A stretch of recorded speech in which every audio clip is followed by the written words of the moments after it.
ለወጣቶች የስራ ዕድል ከመፍጠር አኳያ የማህበራትን ካፒታል ማሳደግ ቅድሚያ የሚሰጠው ጉዳይ ነው አለ የአበላ አባያ ወረዳ አስተዳደር። በወረዳው የጓሮ አትክልቶችን በማምረት በማህበር የተደራጁ ወጣቶች በተፈጠረላቸው የስራ ዕድል ምርታማ መሆናቸውን ተናግረዋል። የማህበሩ አባላት መንግስት የሚያደርገውን ድጋፍና ክትትል አጠናክሮ እንዲቀጥልም ጠይቀዋል። ትዝታ ታከለ ዝርዝር አላት።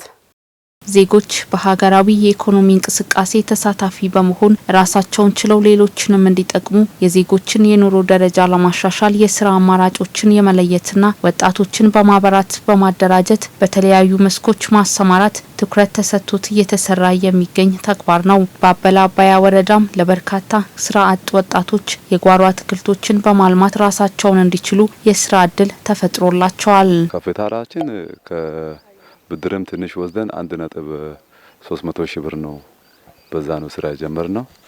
አሁን እንደምታዩ የኔ እርሻው እንደ እግዚአብሔር ፍቃድ ካፒታል ቢያንስ የተጣራ ብር እስከ 6 ሚሊዮን ብር አለን። እኛ ያው መጀመሪያ ምንም ስራ አልነበረንም፣ ቤት ቁጭ ብለን ነበረ።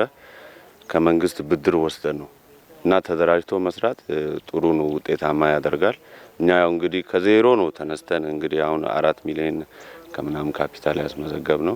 በአመት 4 ጊዜ አታክልት ነው ምናምርቶ በዋናነት ሰርተን ያው በጣም ነው የተጠቀመነው።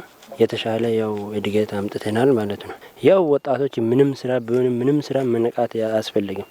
ምንም ስራ መስራት ነው የምፈልገው። ተፈጥሮ አዳልታ የቸረችውና ገና ያልተነካ መሬት ያለው የአበላ አባያ ወረዳ ከምን ጊዜውም በላቀ ወጣቶችን ተጠቃሚ ለማድረግ መስራት እንዳለበት የሚናገሩት የማህበሩ አባላት ይበልጥ ተጠናክሮ ለመስራት በመንግስት በኩል ድጋፍ ይደረግልን ይላሉ። አንደኛው መሬት ነው።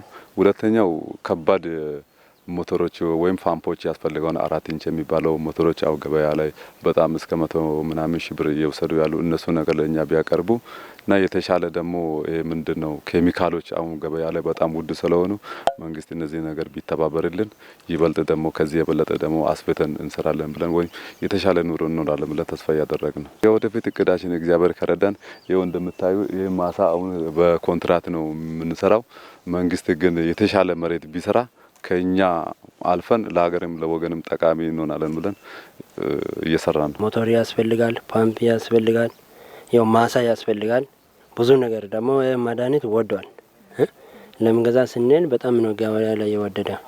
ያም በጣም አስቸጋሪ ነው።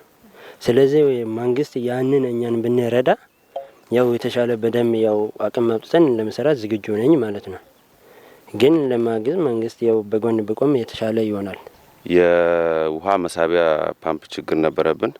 ያው እሱን መንግስት አይቶ ምላሽ ቢሰጠን። የወረዳው ስራ ዕድል ፈጠራና ኢንተርፕራይዝ ልማት ጽህፈት ቤት ኃላፊ አቶ መብራቱ ወሌ ሰርተን እንለወጥና መሰረት የጓሮ አትክልት አምራች ኢንተርፕራይዝ በ2017 ዓ.ም ትርፋማ መሆናቸውን አውስተው በዘርፉ የተሻለ ውጤት ለማስመዝገብ የወረዳው ክትትልና ድጋፍ እንደማይቋረጥ አስረድተዋል።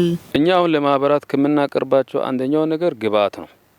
በመንግስት በኩል ግብአት እነሱ ሳይቸገሩ ሌላ ቦታ ሳይሄዱ በአቅራቢያቸው ካለው ቀበሌ ግብአት እንዲጠቀሙ አድርገናል።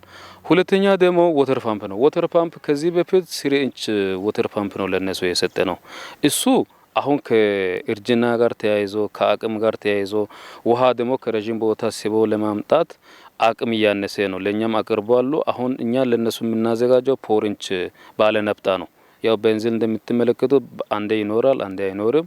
የቤንዚል ችግርም ስላለ የባለ ነፍጣ እንዲጠቀሙ ብለን ባለ ነፍጣም ደግሞ እያመቻቸ ነው ለነሱ ለማቅረብ። ማህበራት ካፒታላቸውን በማሳደግ ተወዳዳሪ መሆን የቻሉበት እድል እንደተፈጠረላቸው የሚናገሩት የአበላ አባያ ወረዳ ዋና አስተዳዳሪ አቶ ተፈራ ታንቱ ምርቶቻቸውን ለገበያ እንዲያቀርቡና አዲስ ለሚደራጁ ማህበራትም የሚደረገው እገዛ በተሻለ መልኩ ይከናወናል ብለዋል።